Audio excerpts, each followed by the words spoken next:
India TV, आपकी आवाज।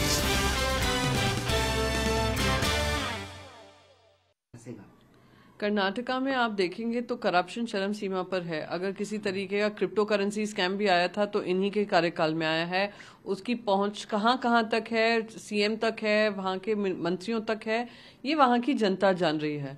और जैसे लोगों को इन्होंने संरक्षण दिया था जो स्कैम से खुद आरोपी थे, तो उससे स्पष्ट है कि अगर वो आकर करप्शन के बारे में बात करते हैं, भ्रष्टाचार को लेकर बात करते हैं, कर्नाटका में इतना भ्रष्टाचार मचा कर रखा है, तो लाजमी है कि लोग कहेंगे कि कौन बात कर रहा है, हिपोक्रेसी की भी हद होती है। आज Punjab assembly Chandigarh to state, ये देखिए चंडीगढ़ एक यूनियन टेरिटरी है, capital of Haryana and Punjab. इसमें अगर किसी तरीके का बदलाव लाना है, ये वन साइडेड नहीं हो सकता है, ये इस पे राजनीति ना छेड़ी जाए। और खास करके इस समय पर जब बॉर्डर डिस्प्यूट्स पंजाब और उसको लेकर हो चुके हैं, हरियाणा को लेकर हो चुके हैं, रिवर को लेकर हो चुके हैं, तो इस समय पे इस तरीके की एक्रिमोनी शुरुआत में करना मैं मानती नहीं हूँ लाजमी है। और अगर कैपिटल डिसाइड भी होना है तो उसमें केंद्र सरकार, हरियाणा सरकार और पंजाब सरकार मिलकर कार्रवाई करेंगे तो ज्यादा कोई आउटकम निकल सकता है। प्रधानमंत्री ने कहा है कि हैं उनको इंस्टीट्यूशनलाइज करने की जरूरत है। बहुत ही पॉजिटिव चीज कही है, इंस्टीट्यूशनलाइज होना जरूरी है। इक्वालिटी एक बहुत महत्वपूर्ण एजेंडा भी है। बातें बहुत होती हैं, प्रधानमंत्री जी ने रेड फोर्ट से भी इसके बारे में बात की है। पर आप देखिए एक तरफ कर्नाटका में क्या हालचाल है, जो महिलाएं पढ़ने जा रही थी, क्या उनके साथ बर्ताव किया जा रहा है।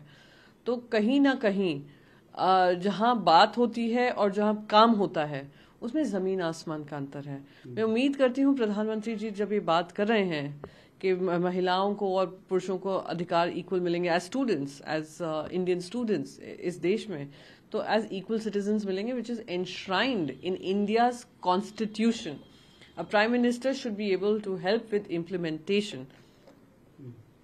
प्रियंका गांधी कहा है कि बीजेपी सरकार को चर्चा on paper leak in UP पर भी करनी चाहिए। परीक्षा पे चर्चा प्रधानमंत्री जी ने रखी है, जो कि एक आई थिंक एक इम्पॉर्टेंट इनिशिएटिव है, जहां आप स्टूडेंट्स से रीच आउट कर रहे हैं।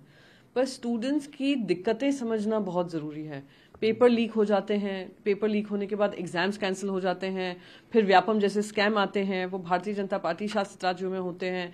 तो स्टूडेंट्स की अपॉर्चुनिटीज की बात आनी चाहिए। स्टूडेंट्स आगे जाकर क्या इस देश में एजुकेशनल उनको अपॉर्चुनिटीज मिलेंगी, क्या सुविधाएं मिलेंगी, ये चर्चा होनी चाहिए। अभी हाल ही में जब रेलवे रिक्रूटमेंट बोर्ड का जो एनटीपीसी का हुआ था, आरआरबी पे हुआ था, किस तरीके के बच्चों को एकदम आक्रोशित रास्तों पे आ गए थे। ऐसे ही पेपर लीक होकर एग्जाम कैंसिल हो जाते हैं, उनकी भर्ती नहीं होती है सालों सालों तक। शायद उम्मीद है कि प्रधानमंत्री जी इन सब पे ध्यान देकर इस पे कभी चर्चा रखेंगे।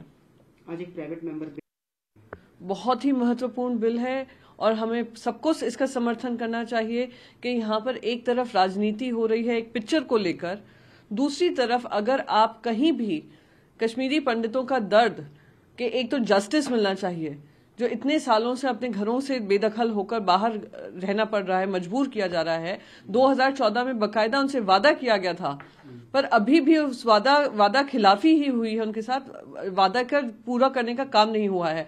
आप उनके ट्रांजिट होम्स को देख लीजिए, उनको अभी भी माइग्रेंट्स कहा जाता है। कश्मीर में उनको माइग्रेंट्स की स्टेटस दिया हुआ है गवर्नमेंट ऑफ इंडिया ने।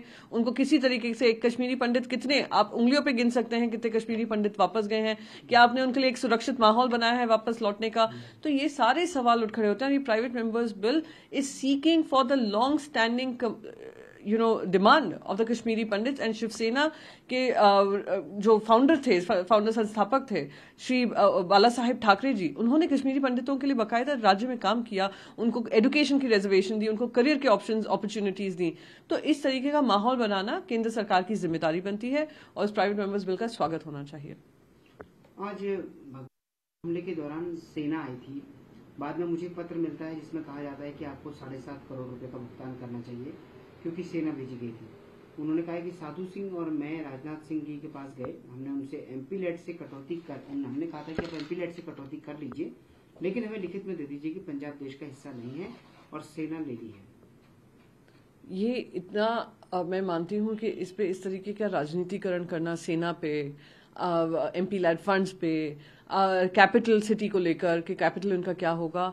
इस समय पर जब सरकार बनी है वो जनता के मुद्दों पे बनी है, और जनता के जो अधिकारों की बात हुई थी कि जनता के लिए रोजगार के माध्यम बनाएंगे, किसानों के लिए माध्यम बनाएंगे, तो उस पे अगर ज्यादा ध्यान दें रादर देन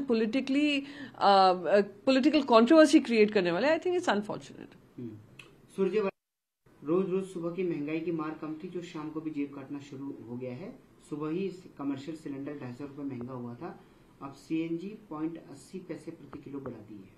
पेट्रोल के दाम लगातार बढ़ रहे हैं, रोज डीजल के दाम बढ़ रहे हैं, खाना बनाना महंगाई की मार से के चपेटे में आया हुआ है, खाना खाना महंगाई की चपेटे में आया हुआ है, दवाइयों का दाम 800 दवाइयों का दाम बढ़ गया है, अब कुकिंग गैस पे आपने बढ़ाया, अब सीएनजी पे बढ़ा रहे हैं, यानी 24/7 आप जनता पे महंगाई की मार ला रहे हैं। ये वही सरकार है जो कहती थी 2014 में बहुत हुई महंगाई की मार, अब की बार मोदी सरकार।